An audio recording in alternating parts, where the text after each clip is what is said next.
Welcome back to our channel, Basketbolerong Bano at your service. So yesterday po, Canada Day po. So to all of us here in Canada, belated Happy Canada Day. Okay? So that's why I'm wearing elbows up. Okay? So I'm very proud to be a Canadian, and of course, I am so proud also to be a Filipino. So I am already a Canadian citizen, so that's why, of course, I love Canada. So again, to all of us here in Canada, belated Happy Canada Day. Elbows up. Elbows up.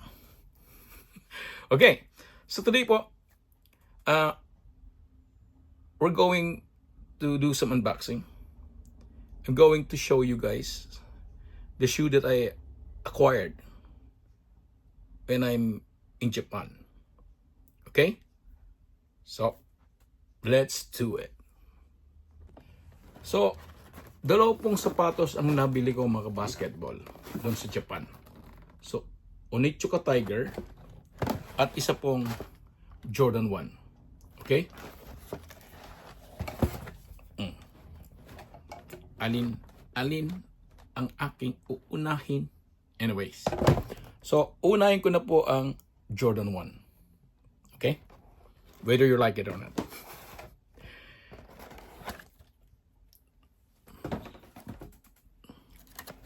Sa Japan po,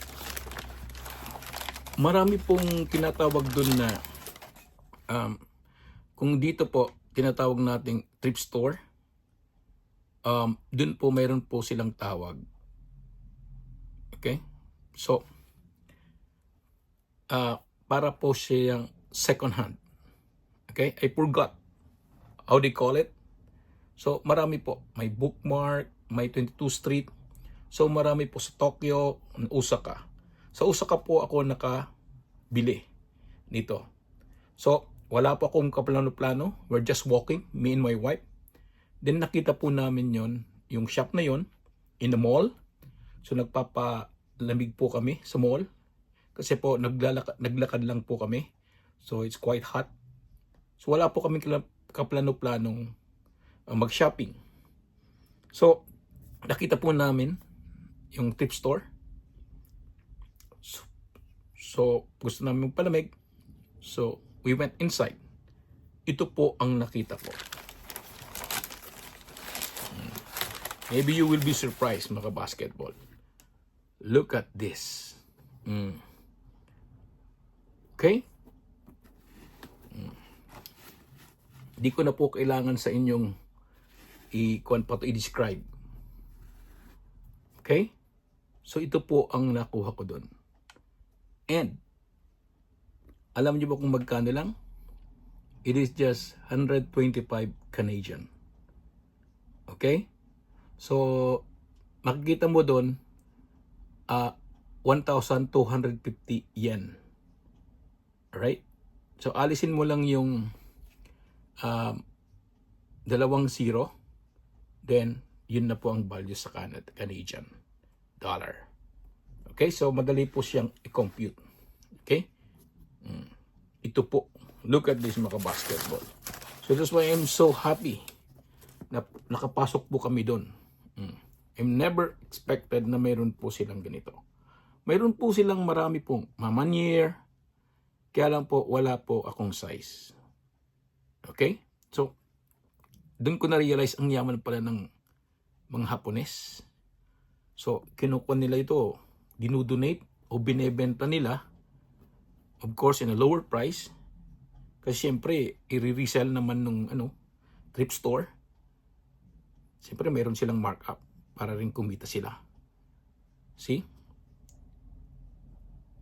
Cannot believe it until now. Kita mo yun naman, tingnan mo. Makita mo kung gamit siya. Di ba? Makita mo yung outer sole niya. Diba? Dapat may gas-gas na dito kung gamit siya. Look.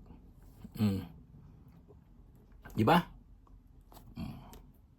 That's why, my God, I'm so happy. Di ko man lang inasahan na makakuha ko nitong Jordan 1 na to dun sa Japan. Okay, look at this, mga basketball.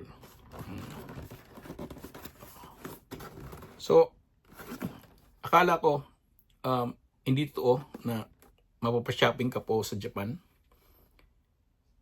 Kasi siguro yung may pang-shopping lang, makakabili doon. And ako wala po talaga akong pang-shopping. Buti lang, may wife to the rescue. Kaya pinairam niya po ako. Kaya nakabili po ako ng kasi po mura doon. So kung gusto niyo pong mag-shopping, punta kayong Japan. Napakamura po doon. Okay? So ito po ang tinatawag nilang Onitsuka Tiger. So sikat po to.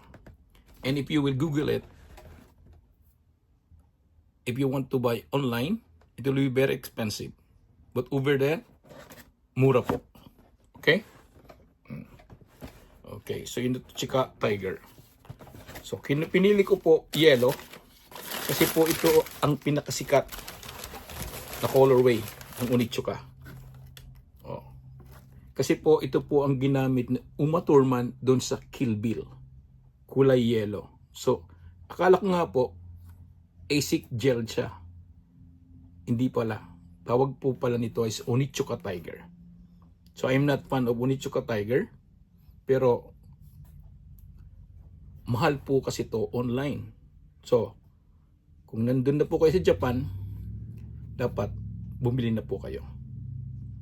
Doon na po mismo sa Japan. Okay? And also, I observed na ang dami pong Pilipino, ang dami pong line up para makabili lang po nitong shoe nito, sapatos na to. So it is called Onitsuka Tiger. Okay? Kinuha ko po, of course, the iconic colorway, yung black and yellow. Kasi ito po ang ginamit ni Uma Thurman doon po sa Kill Bill. Alright?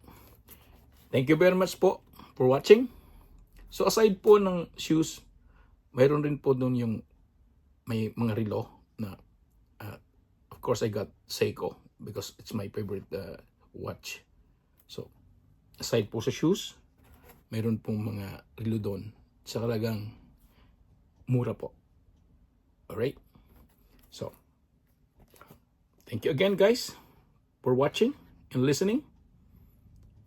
Onitsuka Tiger. Alright. See you whenever.